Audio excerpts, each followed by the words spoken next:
ex-banker challenging Ocasio-Cortez in Democratic primary.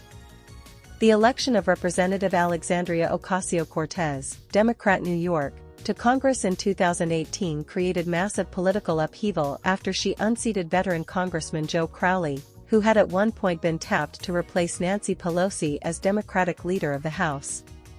This summer, a former Wall Street banker is looking to do to Ocasio-Cortez what she did to Crowley. Marty Dolan, 66, who spent 30 years working for Jefferies Financial Group Incorporated, Morgan Stanley, and other financial firms, is challenging Ocasio-Cortez for her 14th congressional district seat in New York, a position she has safely held for the last 6 years, representing a district Dolan says she has done little to help improve.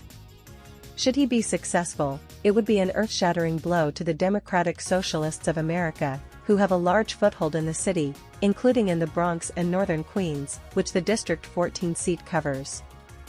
Flashback: AOC calls on activists to make politicians uncomfortable.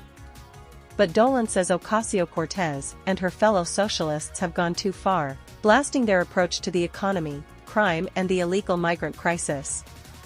We are all for the progress implied by the word progressive. However, within the progressive movement, there are radicals whose influence on the Democratic Party is overweight, Dolan wrote on his campaign website.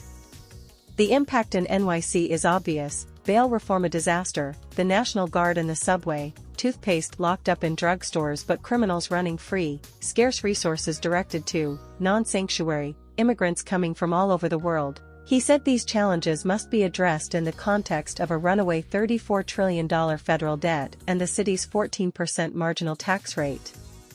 Losing 500,000 taxpayers is unsustainable. Fixing this must be our overwhelming priority, Dolan wrote. The radicals can't deliver more than breadcrumbs when they ignore that the primary breadwinners are leaving and brush off taxpayer concerns in favor of abstract populist ideologies. Enough is enough. Dolan is the first person to challenge the influential squad member in 4 years and is looking to gather the necessary signatures to land a spot on the ballot for this year's Democratic primary. It will be a Herculean effort to dethrone Ocasio-Cortez, who became the youngest woman ever elected to Congress at age 29. She has instant name recognition and pop culture fame among young voters. She remains popular among her constituents, although Dolan says that popularity may no longer be as strong. AOC heckled in fiery town hall, "All you care about is illegal aliens. There's a lot of people who, even in Queens and the Bronx, think, what has she done for us?" Dolan told Bloomberg. According to Bloomberg, Ocasio-Cortez had $5.7 million in cash on hand as of January 1, while Dolan's campaign has raised just $58,000 so far, $55,000 of which is from loans Dolan made to his own campaign. Dolan earned